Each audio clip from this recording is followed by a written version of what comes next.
Hello everybody, Michael Hart.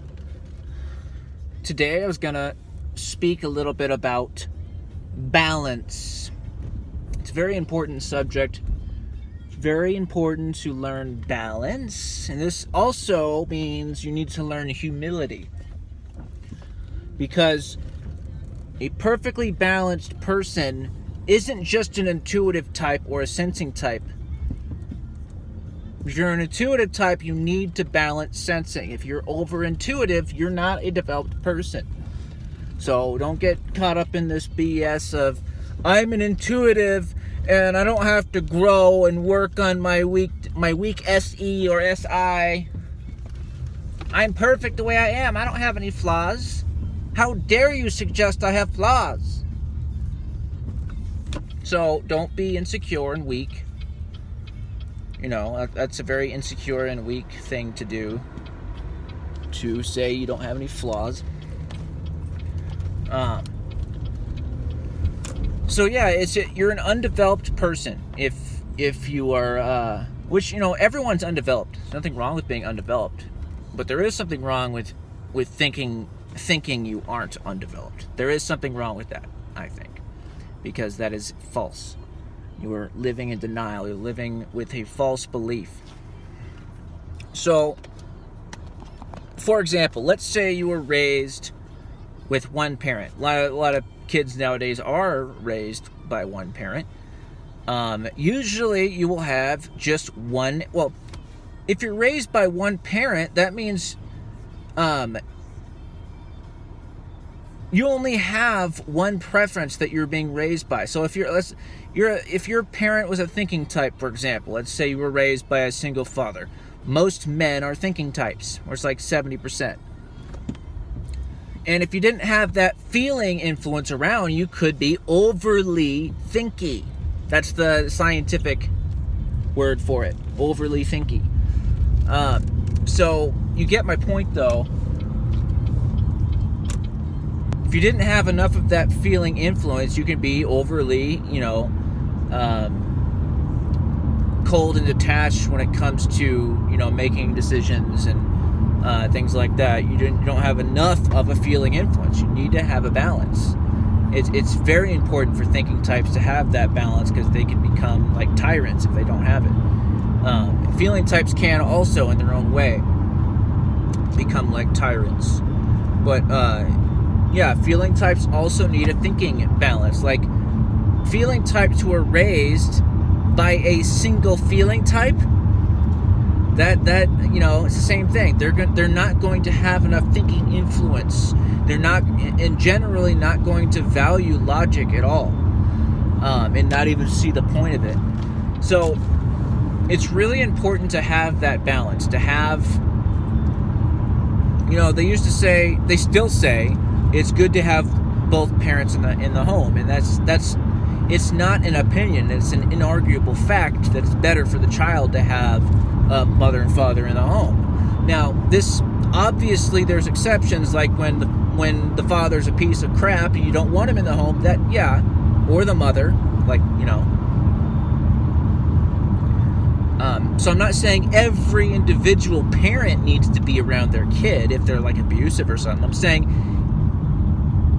it's better to have two healthy parents than one, is the point. It's better for the child. It's better for their fully well-rounded development. And, when people hear stuff like this, a lot of people get defensive. I'm sure I'll get some people in the comments saying, well, I was raised by a single parent and I think I'm very well-rounded. And these people really just miss the point that it's better to have both parents in the home overall, in most cases.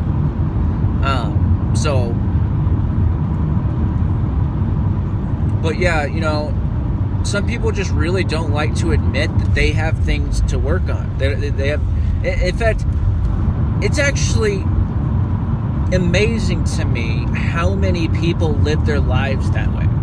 Just denying the fact that they have any problems or things they need to work on.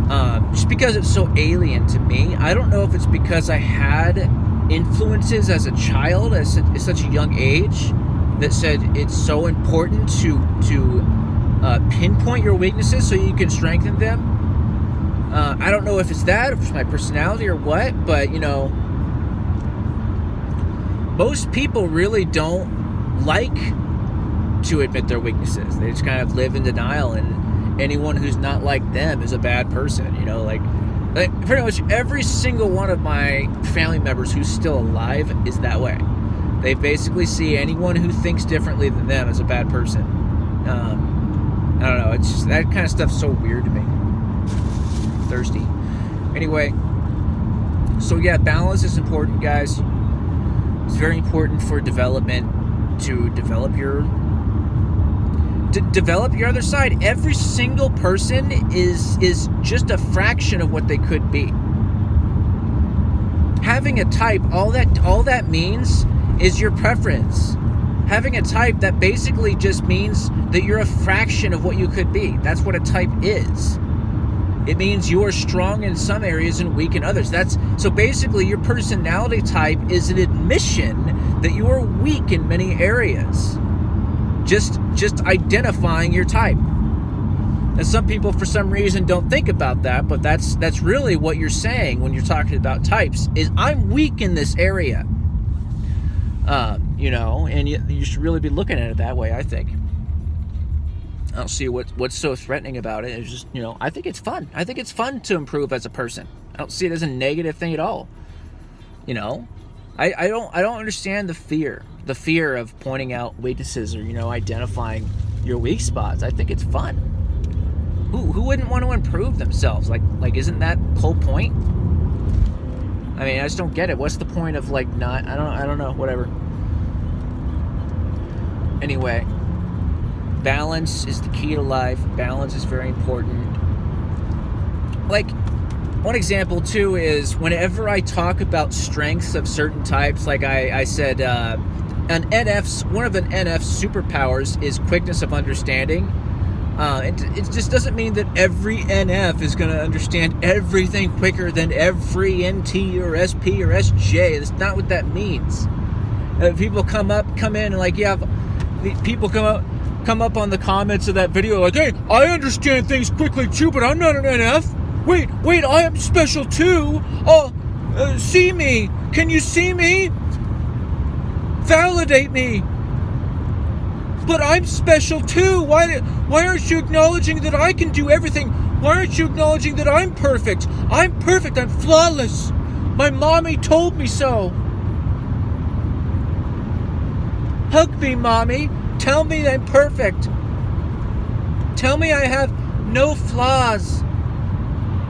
Tell me I can slam dunk a basketball even though I'm 3 feet tall. No one's 3 feet tall, Mike. Anyway, you get what I'm saying. I just don't, you know, it's people that are incapable of admitting that they have weak spots. I'm perfect in every way. I'm quick at understanding everything. I have quickness of understanding. I have everything the NFs have and more. Because I'm perfect. My type is perfect. My type can do no wrong. Oh, you identified INTP weaknesses in this video, but I, as an INTP, have no weaknesses.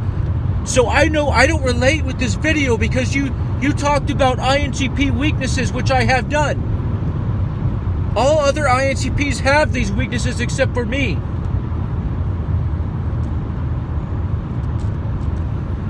Anyway, guys, so it's just, you know, it's very important. I don't mean to sound like an a-hole. It's funny how many times I have to say that. How many times I have to say I don't mean to sound like an a-hole. But yeah, you know, I think it's really important to stop lying to yourself. Stop living in denial. I think it's really important to be honest with yourself about your weak areas and actually, like, try to improve as a person. Because wouldn't you want to have better relationships? Wouldn't you want to treat people better? Wouldn't you want to be a better person and not hurt people? Because I have news for you. You hurt people. Because you're fucked up.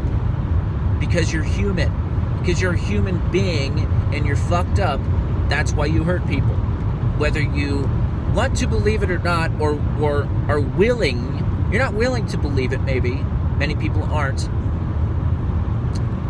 You're screwy and you hurt people because of it. Because you're flawed. Because you're selfish and egotistical and lacking in forgiveness and lacking in understanding and lacking in, humility. Did I say that already? Oh, Mike, you talking about humility? Yes, I'm talking about humility. But anyway, guys, so this video I've now realized doesn't have like a really precise point, but I guess what I'm trying to say is we're all screwy, guys, and that's okay. We're all screwed up, and it's okay to admit that. In fact, it's beneficial to admit that. It's good for humanity. It's good for the world. Say, hey, I'm not right about everything.